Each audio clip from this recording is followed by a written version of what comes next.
Hey guys, welcome back to the channel. I'm Relics, and today I have a little bit of a video, kind of a shock to me, maybe just a little bit. Tobias Bjornfot, there we go. Tobias Bjornfot was placed on waivers today, this morning. Again, as of this video, it was only a few hours ago. I felt like it needed to be talked about just because, again, this goes back all the way to last year, or even the year before that. When we had the defensive injuries in 2021 to 22 season, Bjornfot's one of the guys who came up and played practically the whole season, and I thought he did decent. He's young, he's very agile, a very straight up two-way forward, or two-way defenseman, and I think he did a really good job. And then the next year after that, he didn't. I don't even think he played a game. Did he play? I don't remember if he played a game or not. I don't think he played a game. If he did, it's like one or two. And that's very disappointing to see, considering that he was one of the guys, including Sean Durzi and Jordan Spence, who came up and played, fabulous hockey that season and helped us get into the playoffs. I feel like this is a little bit of a betrayal going into the season because, including last season, Gavrikov came in. Okay, well, Bjornfot was there. He didn't play. And then now this season too, Gavrikov's in, Bjornfot's out. Same thing with Andreas Englund. He came in this off season. Why not use Bjornfot on the third D pair? I don't know. I was not happy about the Gavrikov signing, obviously, nor the trade itself, obviously, for Quick. So you guys know how I feel. If you guys have seen my videos in the past, you guys know how I feel about those trades. But it is what it is. I'm trying to move on from it. And I've done videos on the season preview. I've done player reviews. I even did the quarter season review for the Kings this season. And yeah, I'm a little disappointed in some of the production by some of the players, especially since the Kings have been losing. Ever since the Kings broke the NHL record for most road wins to start a season, we have not been on our game. Both road and home, we've been just sloppy. Passes aren't good, and the defense is just not looking as good as it was when we started. So yeah, Bjornfot was placed on waivers this morning in response to bringing Brandt Clarke up. Now, Brandt Clarke is a right-handed, Bjornfot is a left. So this is an interesting situation because, again, this goes back, again, a couple years. Brandt Clarke was drafted. He came in, played a few games. Didn't look that great, to be honest. Even I was excited. I thought he was going to be our next top defenseman, but unfortunately he didn't pan out as fast as we would hope, obviously. But he is now recalled by the Kings in place of Bjornfot, who was placed on waivers. I am praying for his safety that he does not get picked off, because I think he plays decent, and I think Bjornfot would have been a much better player than, no offense to Englund, of course. I think Englund has been playing great hockey this season for what he is doing, for the style that he plays. But as far as what the Kings are right now and what are trying to be, I think Bjornfot fit that system better. But it is what it is. But that is also in response to the Kings losing, and I think, me personally, again, going back, I don't support the trades, but these two, Matt Roy and Vladislav Gavrikov, they need to pick up their game. They really need to pick up their game. In the past few games, I've noticed, at least, I know Gavrikov had an injury, but the first game he came back, I was there at the game. I thought he played phenomenal. But the past two games, he hasn't been playing good again, including Matt Roy. Matt Roy is just... Last year, I had nothing but praise for him. If you guys go back to my player review from this past summer, Matt Roy was one of those guys who I felt like didn't do anything wrong. He was doing everything right. And so this year, I am the complete opposite. I think he is one of our worst defensemen on the team currently. And unfortunately, that just sucks, because we traded away my guy, Sean Durzi, to keep Gavrikov and Roy as a pair. And I'm very disappointed in that decision. I'm still really upset about that. Unfortunately, it's just something that it's a business. Hockey is a business, and that's just the way it is.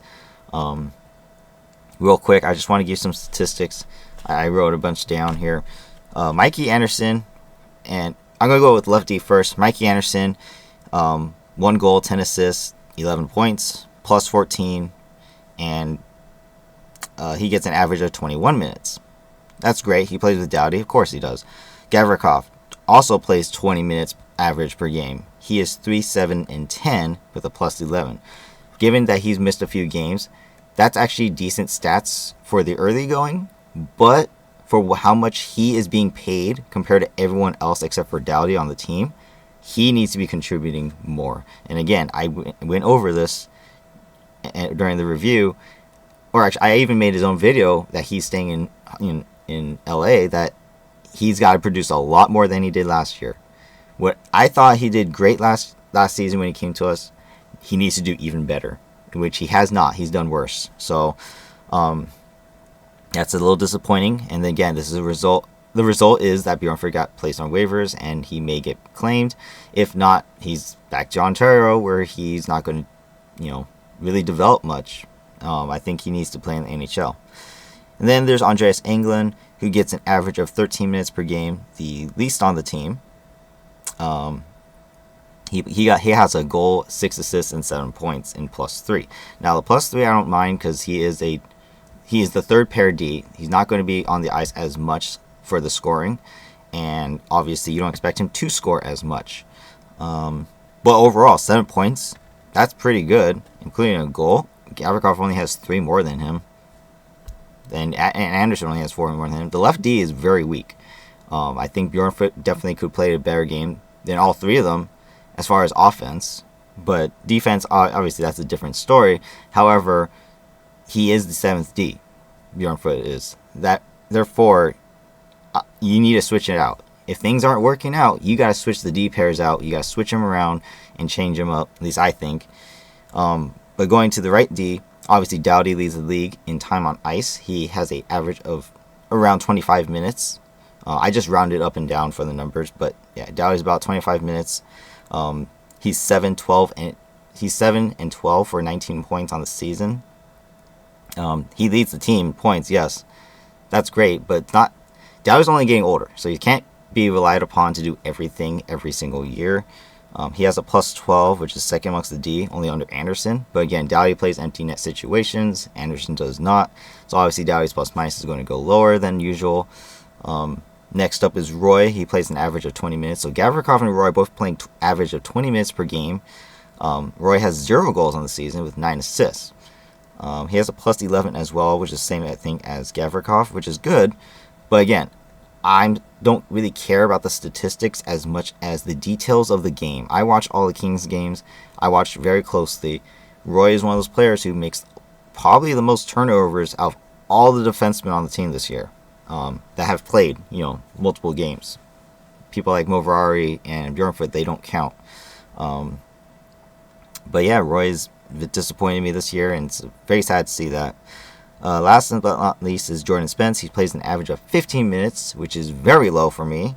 He leads the defenseman or ties with Doughty actually with 12 assists on the season. He has unfortunately no goals, which sucks. I think he needs to trust his shot more. Just like I said with Kaliev and Grundstrom in their player reviews, Jordan Spence needs to trust his shot more, take more shots from the point, especially on the power play. He only has 2 power play assists out of his 12 points. Doughty only has 5 power play assists, or power play points on his 19 points. They need to shoot more. They need to cause a lot more chaos in front of the net. Get the shots on the net, make the goalie make a save, and then power play guys get the rebounds. Kings suck at that, and they need to do more of it. The way I just said that came out wrong. The Kings suck at getting shots on nets, which is why they don't create enough rebounds. And when the rebounds are there, Kings, unfortunately, they're not there to pick it up. It's always sitting there, and yet no one is in the front net. Heck, have 2 guys. You have the power play. Get 2 guys up there. Just to reiterate, so again, I'm a little disappointed in the guys on my bottom right here. This way. And, yeah. Gavrikov is being paid 5.8 mil this year. 5.8. That's ridiculous. And he's only has 10 points. Again, I didn't like it. I don't like the signing. I didn't like the trade. Nothing against the player. Obviously, I think Gavrikov is, personality-wise, he's great. He's funny. He gets the team energized. That's fine. But you need to produce personally, and that's just not showing. England is being paid 1 mil, and he only has 3 points less. And he's the third D pair and getting less ice time. Comparison, I think England's playing a way better game than Gavrikov this year. Roy, same thing. He's being paid 3.1 mil this year. I'm not seeing it. Only 9 points. That's not enough for me. Spence is being paid 820K. It's not even a mil, and he has 12 assists. He has more points than Roy. And yeah, you guys may say, "Oh, he plays power play." But again, like I said, Spence has only got 2 power play points. Even without those 2 power play points, that's 10 assists still, even strength, and that's still more than Roy. So I don't know what else to say, but Roy's just not playing good enough, and I think that's very disappointing to see. And of course, just to bring it back up for Brandt Clarke, because this video is about Brandt Clarke and Bjornfot, the transition. Brandt Clarke in the AHL, he's played 30 games, 7 goals, 25 assists for 32 points. He's only gotten 2 power play goals. So I think coming in, he may help quarterback one of the power plays, perhaps. Maybe even play Spence and Clarke on one. I don't know. What he does bring is another right-hand shot. Now, speaking of right-hand shots, that's the whole reason why we got rid of Sean Durzi, who I love, and I think is, by the way, #1 defenseman in the Coyotes system right now. He's being paid 1.7 mil on the last end of his contract, and in 30 games, he has 6 goals, 14 assists, 20 points. So that's even more than Doughty by 1 point. And Durzi had injuries. So he's played less games and has more points with a plus 10. That's actually decent considering the Coyotes are kind of wishy-washy. They had a good streak, and now they're just kind of, averaging out. But either way, when Doughty was injured a couple seasons ago, Durzi was the guy who came in and took the #1 spot and helped the Kings get into the playoffs. And yet, done dirty, he was shipped out on trade to Coyotes. And I can never recover from that. I think that's a total betrayal.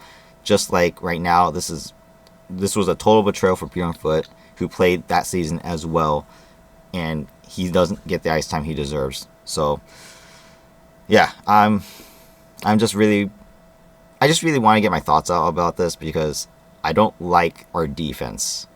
Goaltending was obviously the biggest question coming into the season, but the defense is the next thing that I am very disappointed in. Obviously, I have my issues with Dubois and Laferriere. If you guys see my quarter season review, you guys know how I feel about that. But this is Defensemen, and yeah, I just don't see it. I think Doughty and Anderson are playing decent hockey game after game. Obviously, they're not perfect, but I think they play probably the most consistent. As of today, I feel like they have been the most consistent.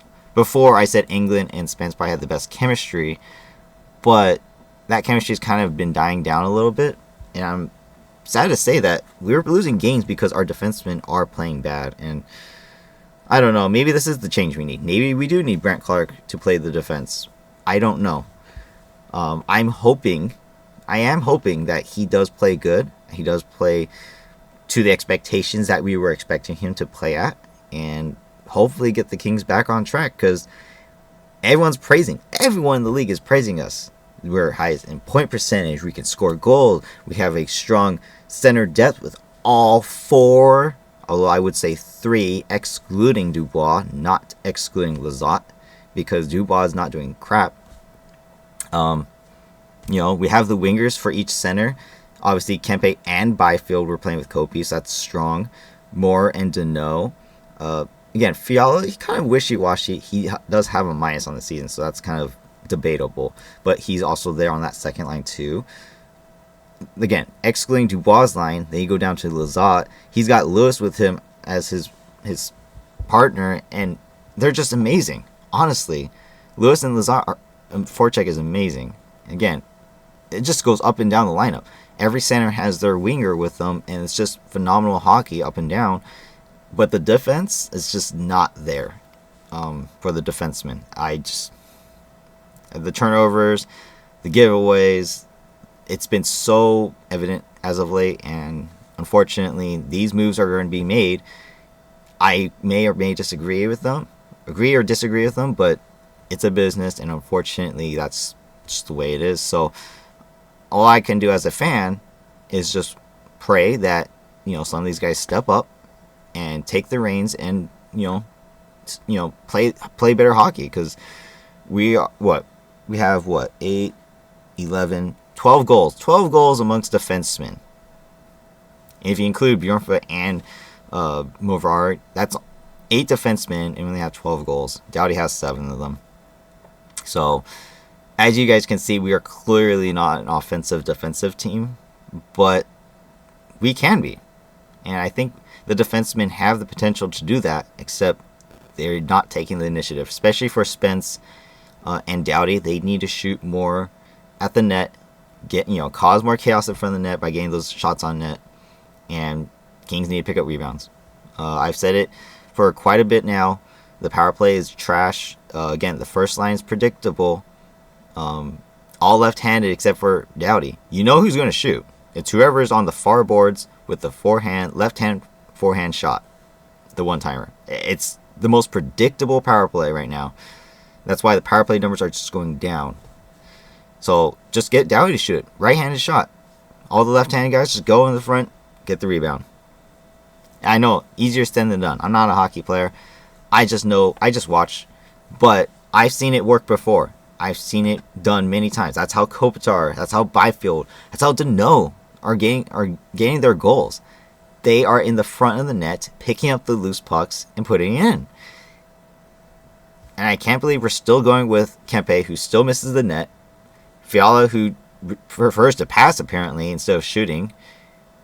And Dubois, of course, who doesn't shoot at all and doesn't even do anything offensively. So, this ended up being a little bit longer than I wanted it to be, but again, the Kings have been losing. I want to get my thoughts out, and I'm really disappointed. I am really disappointed in the season that's going right now in the past couple weeks, especially with the holidays around. I guess the Kings were distracted. I'm not sure. But going forward, it's not like we're out of it. Of course, we're still in it. The other Pacific teams are just not there yet. Obviously, the Oilers are turning it on, and they're just starting to. McDavid's just scoring at a rapid pace. He literally scored a 5-point game on all 5 of their goals the last game they played. A goal and 4 assists, that is. Oh my God, I can't believe how phenomenal of a player he is. If the Kings had someone like that, oh my gosh, it would be just a much better team, to be honest. But unfortunately, it's sad to think that none of these players think that they can do stuff like that too. Make themselves better. Everyone's just so complacent with what they are and what they can do that they don't want to do better. And I think it's starting to show. And again, it starts with the defenseman here. You guys need to step up. You guys need to show what you guys can do as NHL players. And obviously the biggest one is this guy right here. He needs to show and prove that he can be an NHL player. Everyone thinks that Brandt Clarke is one of the next pieces for our future. And I want to believe that too. I thought Sean Durzi was it. Guess the Kings didn't think so. But he's the number 1 in Coyotes, doing better than all of our defensemen. So I don't know. Maybe I'm just wrong. What do you guys think? Let me know in the comment section down below. But if you guys enjoyed this video, hit the like button. Obviously, I'm going to do more reviews like this. It's not something I want to talk about as much as as a downer. As much as I sound down, I am excited for Clarke to play. Me and my brother were just discussing it the other day, literally 2-3 days ago, about whether or not Brandt Clarke was ever going to get another chance this year. And here it is. Here is his chance to shine. Here is his chance to get in the NHL and make a name for himself. So hopefully that does happen. And last but not least, of course, subscribe to the channel for more content like this and other stuff as well. And, you know, hopefully the Kings get their act together. I mean, it's not even half the season yet. It's going to be though. But yeah, I'm going to do another review at half the season. I think the Kings need like 6 more games or something like that. So we'll see. We will see what happens at that point. But until then, have a great day, and I'll see you guys in the next video. Bye-bye.